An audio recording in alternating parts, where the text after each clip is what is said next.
अंग्रेज भारत से कई सारी बेशुमार कीमती चीजें ले गए जिसके बारे में हम जानते हैं, लेकिन कई सारी चीजें ऐसी भी थी जिनके बारे में अंग्रेजों ने आज तक पूरी दुनिया से छुपा कर रखा है। इसी तरह की छुपा कर रखी गई चीज के बारे में इंग्लैंड के रहने वाले जॉन टेकर जी ने हमें बताया है। जॉन टेकर जी इंग्लैंड से भारत में घूमने के लिए आए थे और यहाँ पर आकर उनकी मुलाकात हमारे साथ हुई। जॉन टेकर जी हमें बताते हैं कि उनके दादाजी इंग्लैंड पुलिस में चीफ इंस्पेक्टर थे और मरने से पहले मेरे दादाजी ने मुझे बताया कि मैंने हमारे घर के पिछले कमरे में कई साल पुराना एक ग्रंथ छुपा कर रखा हुआ है और वह महाशक्तिशाली ग्रंथ है। दादाजी ने मुझे बताया कि जब अंग्रेज भारत की कीमती चीजों को लूटकर इंग्लैंड लेकर जा रहे थे तो तभी भारत के एक पुराने मंदिर से मुझे एक कई साल पुराना ग्रंथ मिला और किसी को बिना बताए मैं उस ग्रंथ को अपने घर ले आया था। मेरे दादाजी ने मुझे बताया कि इस ग्रंथ में करीब 5000 पन्ने हैं और यह भगवान श्री कृष्ण के समय का ग्रंथ है।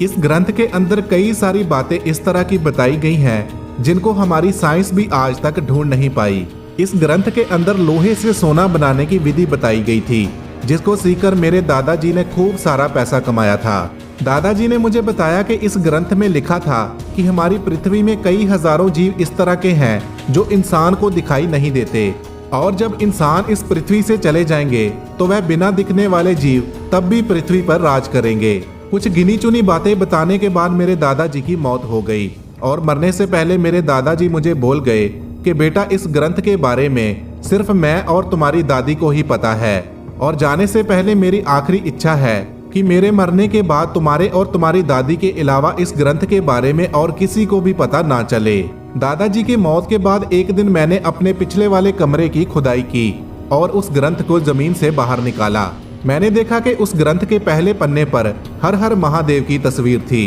और दूसरे पन्ने पर भगवान कृष्ण के समय की उस मशीन के बारे में बताया गया था जो कि पत्थर को 1 सेकंड में पानी में बदल देती थी। उस मशीन के बारे में मैं पढ़ने ही वाला था तो इतने में ही मेरी दादी जी वहां पर आई और मुझे बोलने लगी कि बेटा यह ग्रंथ कोई आम ग्रंथ नहीं है क्योंकि इस ग्रंथ में कई तरह की महाशक्तियों के बारे में बताया गया है और मुझे लगता है कि यह ग्रंथ हमारे जैसे आम इंसानों के हाथ में नहीं लगना चाहिए। और यह बात बोलने के बाद मेरी दादी जी आंखें बंद कर महादेव से प्रार्थना करने लगी कि हे महादेव कृपया आप इस ग्रंथ को यहाँ से ले जाएं क्योंकि हमारे बाद अगर यह ग्रंथ किसी गलत आदमी के हाथ में लग गया तो वह पूरी दुनिया को संकट में डाल देगा। जैसे ही मेरी दादी जी ने महादेव को प्रार्थना की तो उस ग्रंथ को अपने आप आग लग गई और उसकी राख हवा में उड़ने लगी और बाद में हमें उसकी राख का एक भी तिनका दिखाई नहीं दिया। उसके कुछ ही पल के बाद मेरी दादी जी की सांसें बंद हो गई और वह भी स्वाद छोड़ गई। मेरे दादाजी ने मुझे बताया कि मेरी दादी जी को उस ग्रंथ से